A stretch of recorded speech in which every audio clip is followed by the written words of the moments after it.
পশ্চিম বর্ধমান জেলার আসানসোলে কুলটি থানার অন্তর্গত কুলতোড়া জিটি রোডের পাশে অবস্থিত একটি বেসরকারি পাইপ কারখানার দখল নিল ইন্ডিয়ান ব্যাংক। বুধবার আসানসোল জেলা আদালতের নির্দেশে এবং আসানসোল দুর্গাপুর পুলিশ কমিশনারেটের পুলিশের উপস্থিতিতে এই দখল প্রক্রিয়া সম্পন্ন হয়। ব্যাংক সূত্রে জানা গেছে, উক্ত কারখানার মালিক কলকাতার বাসিন্দা ব্রিজেশ গুপ্তা।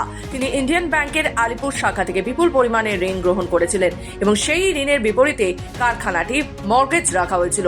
নির্দিষ্ট সময়ের মধ্যে ঋণের টাকা পরিশোধ না করায় ব্যাংক কর্তৃপক্ষ আদালতের দ্বারস্থ হয়। দীর্ঘ আইনি প্রক্রিয়ার পর আসানসোল জেলা আদালতের ব্যাংকের পক্ষে রায় দেয় এবং কারখানাটি দখলের নির্দেশও দেয়।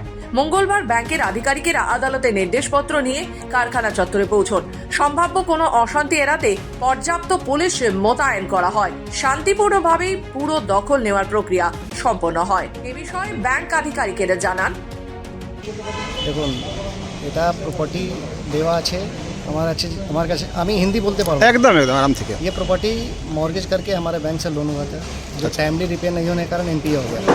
क्योंकि बैंक प्रॉपर्टी बैंक के पास ये प्रॉपर्टी मॉर्गेज है, तो बैंक जब भी कोई प्रॉपर्टी मॉर्गेज रहता है और वो खाता एनपीए हो जाता है तो बैंक उस प्रॉपर्टी को इन्फोर्स करता है। अच्छा, तो बैंक ने इसको इन्फोर्स किया।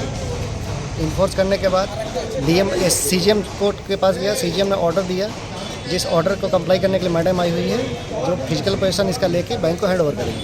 नहीं, सिक्योरिटी गार्ड नहीं। अच्छा। जस्ट स्टाफ काम करते हैं, कोई भी काम हो, लेबर का भी काम हो तो करना पड़ता है हम लोग को, और पेपर वेपर का भी काम करना पड़ता है।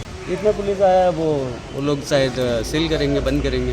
कारखाना को आप सील लोगों को तो पता ही करने हो नहीं, जाता है। हमको ठीक बढ़िया से नहीं पता, लेकिन शायद लोन का ही बात होगा। এখানে আসার উদ্দেশ্য আমি কোর্টের পারমিশনে কোর্ট আমাকে পাঠিয়েছে এই প্রপার্টিটা দখল নেওয়ার জন্য। কারণ এগুলো আমরা কিছু বলতে পারবো না। আমাকে যেটা কোর্ট আমাকে অর্ডার দিয়েছে অ্যাজ এ কমিশনার হিসেবে, আমি শুধু এই প্রপার্টির মানে হ্যান্ড ওভার করতে এসেছি, আর কিচ্ছু আমি বলতে পারবো না। আসানসোল থেকে রাহুল পাসওয়ানের রিপোর্ট, খবর বাংলা।